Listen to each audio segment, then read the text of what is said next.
So tonight's episode of Monday Night Raw, basically, as a fan, I'd say the beginning was good, the middle of it was kind of forgetful, but the ending made you kind of mark out a little bit.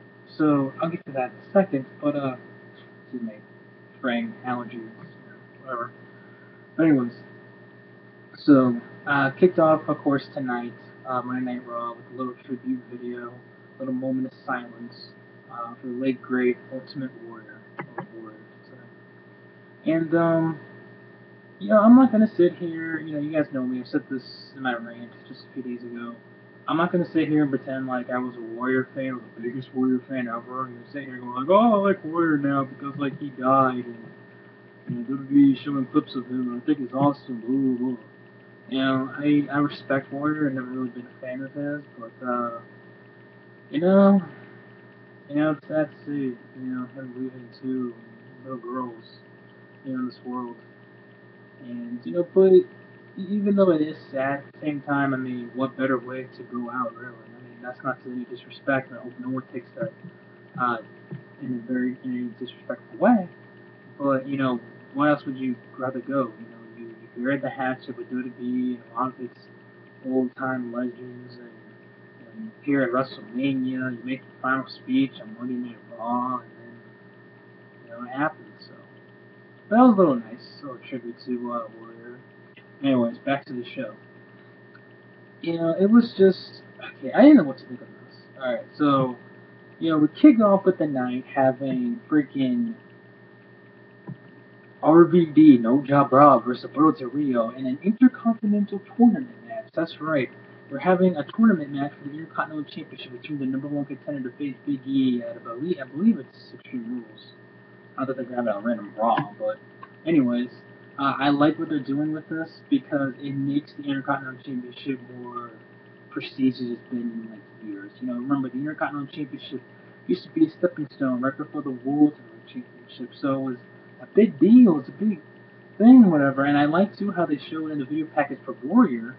They showed him being, walking around the Intercontinental Championship, and obviously how he grew up to be a main eventer, facing Hogan at Mania, becoming WWE champion, or WWF champion at the time. So, with this being right here and there, you're thinking, all right, you bring some of the guys who were kind of like a mid card slash, I guess you could say, somewhat main eventer, and you put them in this, excuse me, you put them in this tournament, the Intercontinental Championship looks good. Big E looks good. Being the Intercontinental Champion, all of a sudden his stock goes up. So I like it. Anyways, we have No Job Rob versus Alberto Del Rio. Who do you think's gonna win? Yeah, No Job Rob. So yeah, RVD wins. Yay. And the next match, the next match is just surprised the living hell out of me. I'll tell you, everyone surprised me more so. Freaking Ryback's will actually winning a goddamn match, beating Goldust and Cody Rhodes Brotherhood. Or freaking Daniel Bryan not being on Monday Night Raw. Where the hell was Daniel Bryan? Like, I get it. The man just got married, like, a few days ago. He's on his honeymoon with Brie. I mean, I saw Nikki there. And then, with the whole ringing the bell tribute to Warrior, but I guess they're on their honeymoon. Okay. So anyways, apparently Kane thinks that he, should be world champion. He needs to get a title shot. And I'm sitting here going, dude, you just lost in like 2 minutes to the Shield, along with a couple of 50-year-old men at WrestleMania in the second match of the night. You really think you deserve to be world champion, Kane? Oh yeah, and apparently he wants to get masked again. He wants to bring the inner Kane out. He don't want to be corporate. He wants to bring the monster. Okay. Enough. Alright? How many times does Kane have to put on the mask, take it off? Put it on, take it off. I know See No Evil 2 apparently is coming out within, I think, like a month or so. But seriously, no. Alright, I'm not trying to be like Daniel Bryan here with the no. But seriously, no. Alright? I'm not gonna take you seriously. I barely take you seriously now. You think you're gonna take it more seriously with the freaking mask? I saw a picture of the mask that they want to put on Kane. Like, oh, let's cover everything up to here. We'll see his nose and mouth, but everything else will be fine. Like, like WWE really got inspired by Warrior's face paint back in the day, and they're like, oh, let's put on King because Warrior just died. I know it sounds sick and cruel, but yeah.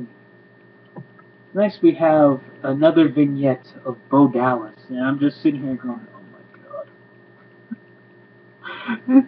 Okay, his vignettes are looking like a travel agency. It's like, welcome to Jamaica, with the great sea, and the great beach, and the great palm trees, and the great outland.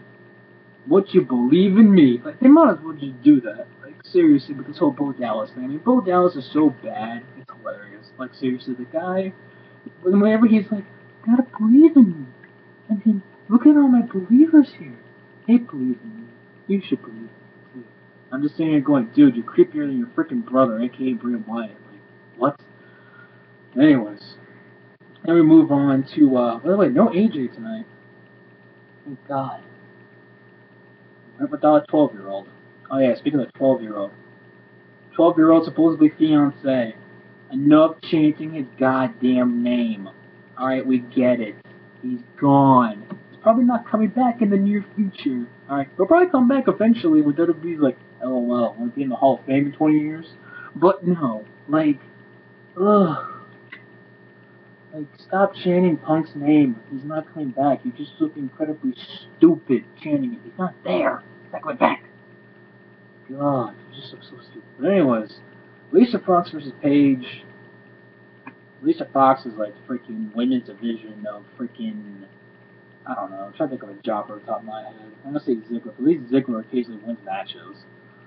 Zack Ryder, there we go. Lisa Fox is the female version of Zack Ryder. And Paige, she looked okay in this match. The thing with Paige, though, she looked kind of sloppy, especially, putting on that Scorpion crosswalk, her finishing move.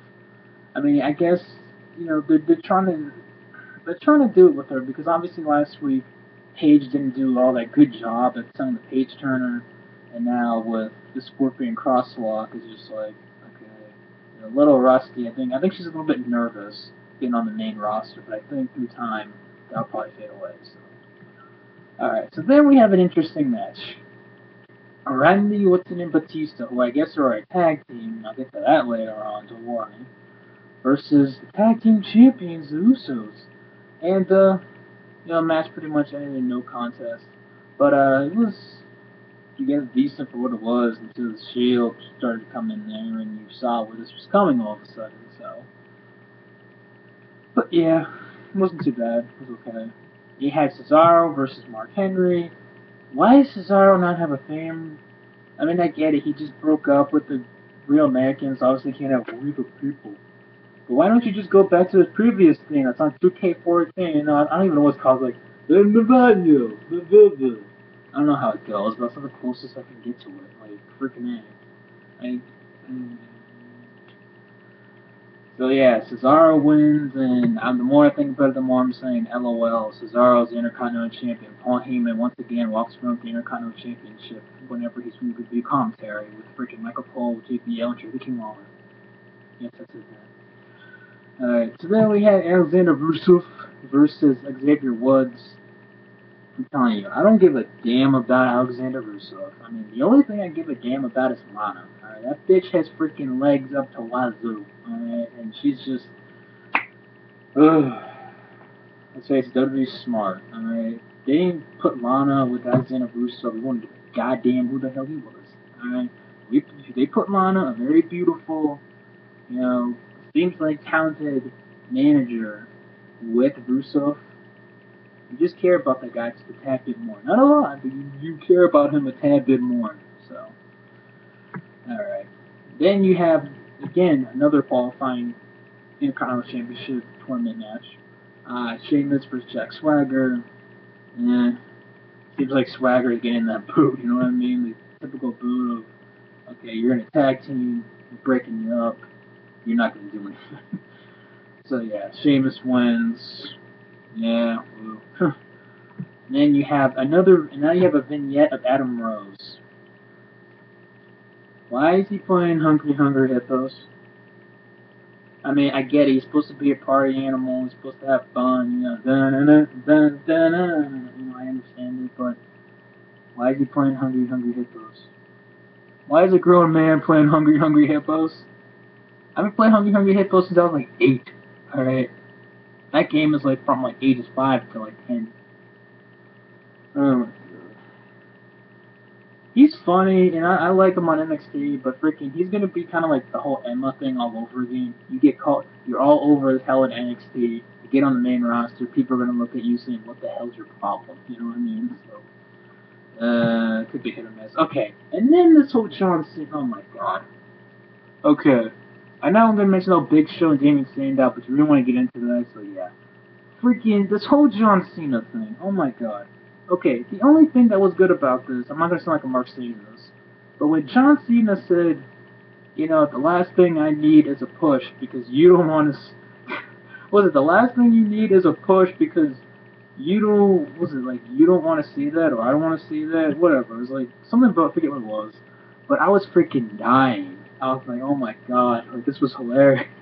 Like it seems like once a year, John Cena always comes up with that one line that's like about us, like internet fans. I remember a few years ago, he talked about having a heel turn and everything. So, but anyways, it was kind of funny for that part and that part only. Everything else was just cheesy. All right, typical John Cena. Oh, I'm gonna make a joke about the wife family. What did he say about Luke Harper or something about a female version and like freaking like mm, weird dressing and like it was just weird. Like, and the funny thing was too, obviously, the crowd's way over. The white family's so over with the crowd, lately. And Cena's getting booed out the motherfucking building. And I know, Cena's used to getting booed. I know, but this was just like, damn, I thought we were like freaking Chicago or something. Oh wait. Anyways, and then the fact they make a steel cage match for Extreme Rules. Why does John Cena want to face Bray Wyatt in Extreme Rules match? One, he's already beaten him at WrestleMania. Second, does John Cena forget that Bray Wyatt and his, family, Luke Harper, Eric Rowan, already snuck into a steel cage-like structure in the Elimination Chamber match just a few months ago? Logic. Anyways, then you have Emma and Santino Marella versus Layla and Fandango. I honestly like this whole Layla and Fandango thing because it does two things. One, it gets Layla on television, and Layla, English muffin, she looks pretty damn good. Worst British accent ever, I know. Second, it gives Summer Rae, she can pull out her talent on her own. She can be a singles competitor. Maybe challenge Paige for the Divas Championship after Paige, which I think will be having a feud with AJ, because I think AJ will have a rematch clause, so yeah, that's that. But why are you still having Emma with Santino? Like, I get it. She's supposed to be a funny character. Trust me, I've seen her NXT for months. But, like, ugh. There's another woman that's very talented in the ring. And you're just, like, putting her with Santino. It's not TheChrisPhoenix, right? She's not going to recover from this if you keep this up there. Nonetheless, we got some bad news coming up. We got Bad News Barrett versus Dolph Ziggler. And, I'm really liking this push they're giving for Wade Barrett. I like the fact Dolph Ziggler lost in the match. But, who's he going to face? Zack Ryder? Justin Gabriel? But, again, I'm liking this push by Bad News Barrett. I think it's good. Hopefully it can go somewhere down the road.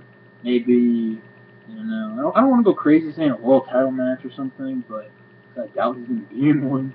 But, if he was, let's say he was in the near future, I wouldn't be against it. I mean, it could be interesting. And it seems like the crowd lately has been interested in this whole, bad news, gimmick. So finally, it's over. God. Because that could be a boo. So now at the main event, you have The Shield versus, oh my god, Alberto Del Rio, Fandango, Jack Swagger, Jinder Mahal, 3 on B, Tados O'Neil, Ryback, Curtis Axel, Ryback Soul, Alexander Rusev and Bad News Barrett. Okay, I didn't know this was 2008 all over again, where you're gonna put freaking John Cena and freaking Randy Orton versus the whole entire roster, basically. This is what this match was. That's the first thing that came to my mind. And I'm sure this is not the first time that time before. It was the only time you ever had like 2 or 3 guys face like a whole entire roster, basically. This is just freaking ridiculous. But the fact of the matter is, you had the Shield basically beat the holy hell out of all of them. Or at least majority of them, you know? And then you have Evolutions of Mystery. And I'm like, oh, hell no. This ain't 2003 all over again. No freaking way. Kane wanted to get a world title shot and freaking Evolution's back? What the hell? And people are like, LOL, where's Ric Flair? But, what? I was just like, and then, of course, God's like, I'm gonna raise some hell. And then hell was being raised. And Randy Orton's like, I got to raise some hell. Raise some hell. Batista's all like, LOL, deal with it. He dealt with it. So, it was. I'm not gonna lie, I marked out when I heard the song. I marked out. And I'm all for this Evolution versus Shield thing, especially if the Shield go over. Now, if the Shield don't go over, I'm sitting there going, what the hell's wrong with you? But, you know, think about it. This is how big WWE cares about the Shield. Don't know why the hell the United States Championship is still in freaking Dean Ambrose's waist when he never freaking defends it. That's for another story. The fact of the matter is, it's just really, WWE really sees high enough of the Shield in order to put it with God himself, freaking Batista, who they brought back for basically as a part-timer, and Randall motherfucking Keith Orton, okay? You know WWE actually gives a crap about the freaking Shield when all of a sudden you're going to put them probably in a 6-man, you think, like, Extreme Rules kind of match. I mean, that would be sick. Oh my god. That actually sounds pretty damn good to me. I don't know about you. And that's, you know what the sad part is? That match is probably going to be better than if they put Daniel Bryan with freaking Kane. I know, we all love Daniel Bryan, I know. But really, Kane? How many freaking times have they had matches with each other the last, like, 2 years? Like, enough.